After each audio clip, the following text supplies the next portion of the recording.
शिव और विष्णु में कौन बड़ा और श्रेष्ठ है? विष्णु पुराण में विष्णु महान, शिव पुराण में शिव और भागवत पुराण में विष्णु और शिव को परमात्मा ने बनाया। तो आखिर असलियत क्या है? स्वागत है आपका अपने चैनल मेरे कानाजू में। आज हम आपके सभी प्रश्नों के जवाब लेकर आए हैं, इसलिए आप इस वीडियो को अंत तक देखिए। और हाँ, आगे बढ़ने से पहले लाइक जरूर कर लीजिए।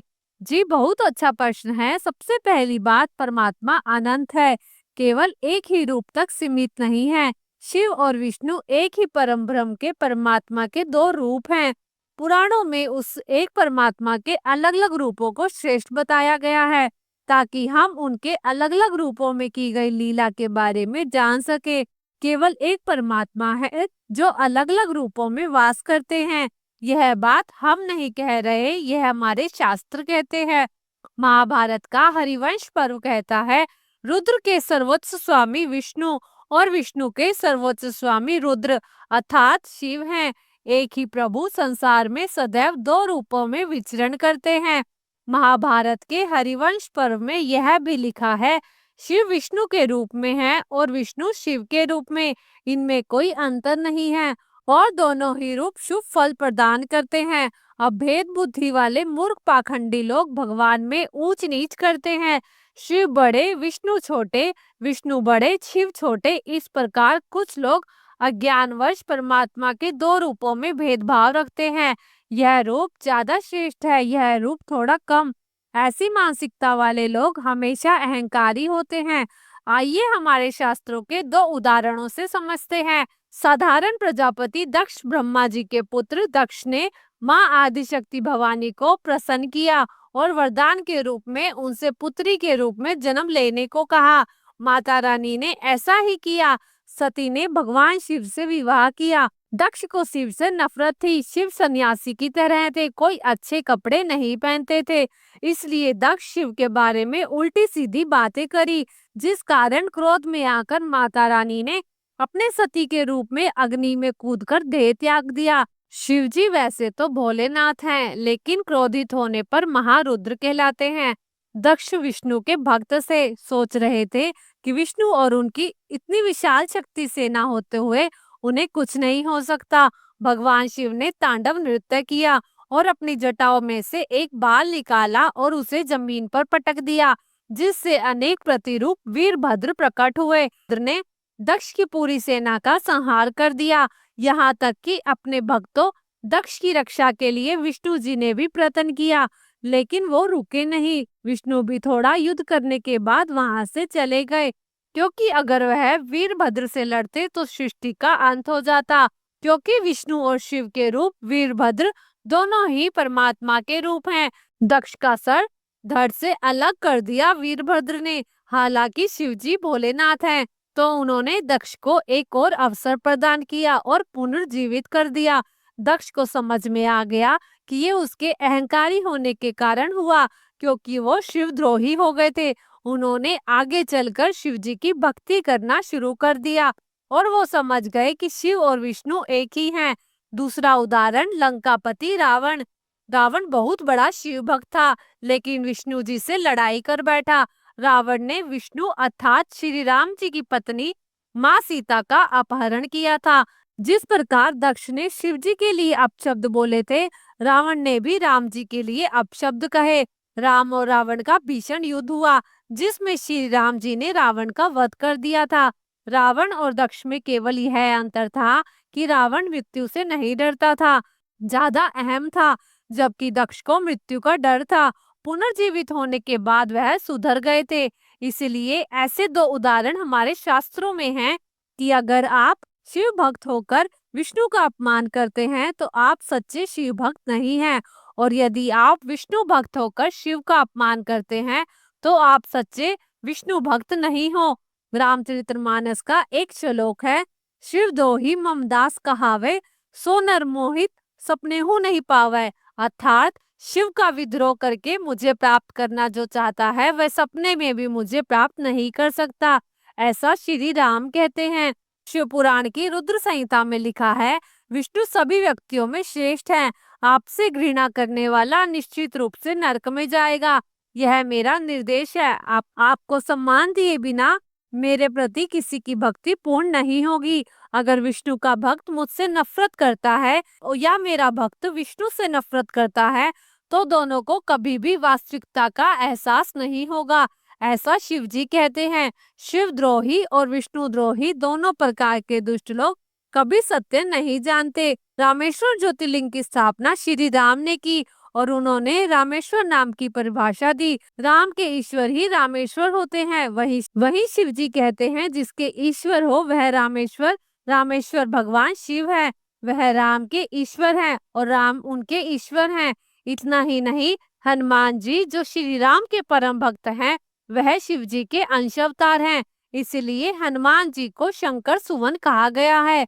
महाभारत में श्री कृष्ण ने शिव जी को ईश्वर कहा और उन्हें अपना आराध्य माना। द्वारका में नागेश्वर ज्योतिर्लिंग है। श्री कृष्ण जी वहाँ शिव जी की पूजा करने आते थे। सोमनाथ मंदिर में श्री कृष्ण जी की भक्ति करने स्वयं शिव आते थे, श्री राम का ध्यान करते थे। विष्णु पुराण में बाणासुर को पराजित करने के बाद श्री कृष्ण जी महादेव से मिलते हैं। श्री कृष्ण कहते हैं, हे शिव शंभु, आप में और मुझ में किसी प्रकार का कोई भेद नहीं है। जो आप हैं सो मैं हूँ और जो मैं हूँ वो आप ही हैं। यही बात शिव जी ने शिव पुराण में कही है। विष्णु अपने हर अवतार में शिव की भक्ति करते हैं। शिव विष्णु के सभी अवतारों की भक्ति करते हैं। शिव और विष्णु का शंकर नारायण रूप, जिसे हरिहर रूप कहते हैं, वह भी यही बताता है कि हरि और हर में किसी प्रकार का भेद नहीं है।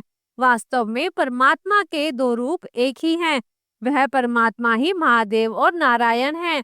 शिव और विष्णु दोनों ही सनातन धर्म के दो सबसे महत्वपूर्ण ईश्वरीय सत्ताएं हैं। भगवान शिव और विष्णु की पूजा अनंत काल से सनातन धर्म में की जाती रही है। जहाँ शिव को योगी राज कहा जाता है, वहीं विष्णु के अवतार श्री कृष्ण को योगेश्वर भी कहा जाता है।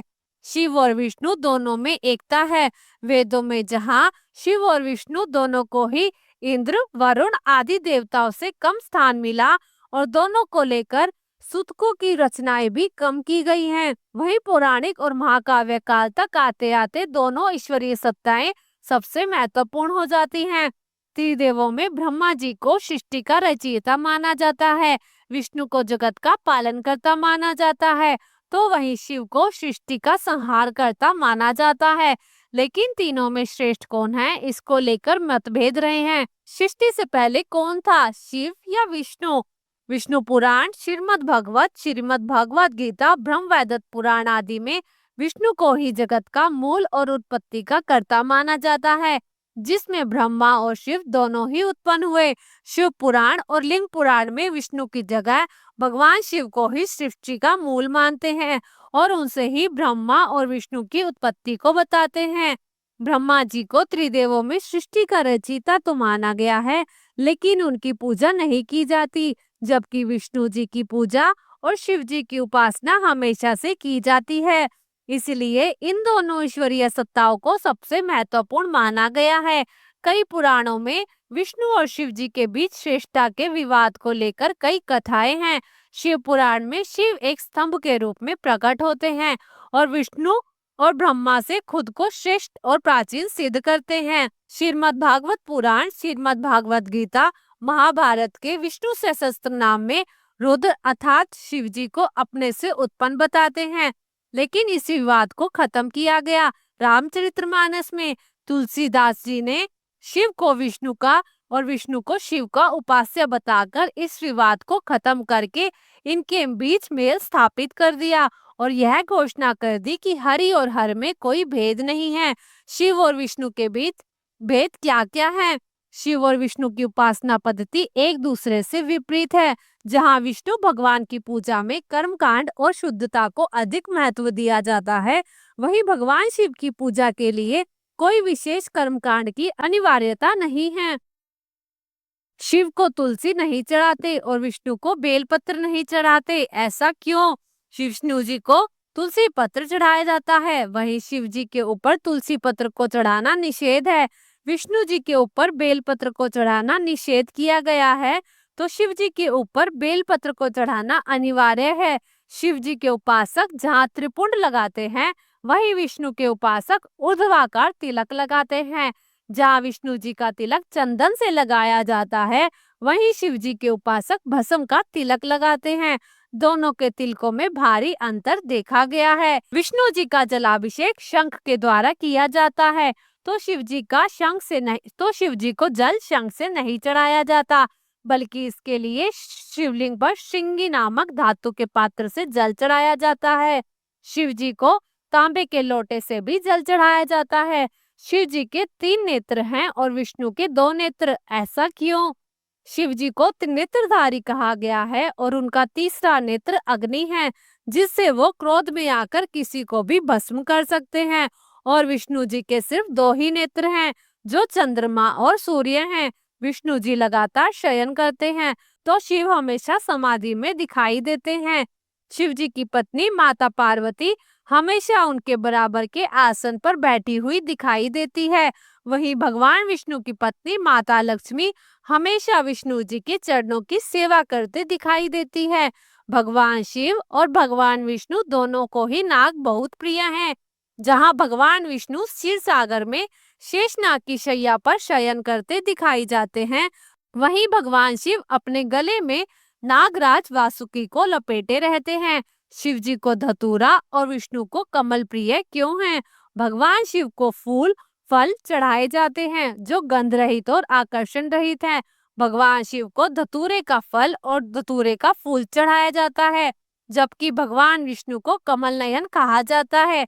भगवान विष्णु को कमल के पुष्प और बैजंती माला चढ़ाई जाती है। भगवान शिव का दूध से अभिषेक किया जाता है। उनके शिवलिंग पर सावन के महीने में और रुद्राभिषेक में दूध से स्नान कराने की परंपरा है। वहीं भगवान शिव स्वयं दूध अर्थात क्षीर सागर में शयन करते हैं, लेकिन भगवान विष्णु को दूध नहीं बल्कि उनसे बने पदार्थ जैसे कि खीर, पायस, पंचामृत आदि चढ़ाया जाता है। भगवान विष्णु और भगवान शिव दोनों ही महान धनुधर हैं। भगवान शिव के पास पिनाक नामक धनुष है, तो वहीं भगवान विष्णु के पास शारंग नाम का दिव्य धनुष है, लेकिन दोनों का मुख्य अस्त्र अलग अलग है। भगवान शिव त्रिशूल धारण करते हैं, तो भगवान विष्णु सुदर्शन चक्र को धारण करते हैं। शिव पर्वत पर और विष्णु समुद्र में क्यों रहते हैं? भगवान शिव और भगवान विष्णु दोनों ही निवास स्थानों में बहुत असमानता है। जहाँ भगवान विष्णु क्षीर सागर के जल में शयन करते हैं, जल को संस्कृत में नार भी कहते हैं, इसलिए नार में शयन करने की वजह से विष्णु को नारायण भी कहते हैं। जबकि भगवान शिव बर्फ से ढके कैलाश पर्वत पर विराजते हैं, इसलिए उन्हें गिरीश भी कहते हैं। जहाँ विष्णु को विष्णु सहस्त्र नाम में ब्राह्मण प्रिय कहा गया है और उन्हें देवताओं का रक्षक भी कहा गया है, वहीं भगवान शिव के लिए राक्षस, देवता, दैत्य, दानव सभी बराबर है। भगवान शिव ने राक्षसों को भी अपनाया है और उनकी रक्षा का वचन भी दिया है। भगवान शिव के लिए महेश्वर और महादेव की उपाधियों का प्रयोग किया जाता है, तो भगवान विष्णु के लिए परमात्मा और परमेश्वर आदि उपाधियों का इस्तेमाल किया जाता है। दोनों ही उनके उपासकों के लिए हमेशा श्रेष्ठ रहे हैं और जगत के आधार रहे हैं। बोलो हर हर महादेव। ओम नमो नारायण। भाइयों और बहनों, आशा करते हैं कि आपको यह वीडियो पसंद आया होगा। अपनी राय कमेंट बॉक्स में कमेंट करके जरूर बताएं और हाँ, वीडियो को लाइक करके अपने मित्रों और सगे संबंधियों के साथ शेयर करना ना भूलें। और यदि आप इस चैनल पर नए हैं तो चैनल को सब्सक्राइब करके घंटी वाला बेल आइकन जरूर दबाएं। धन्यवाद। हर हर महादेव।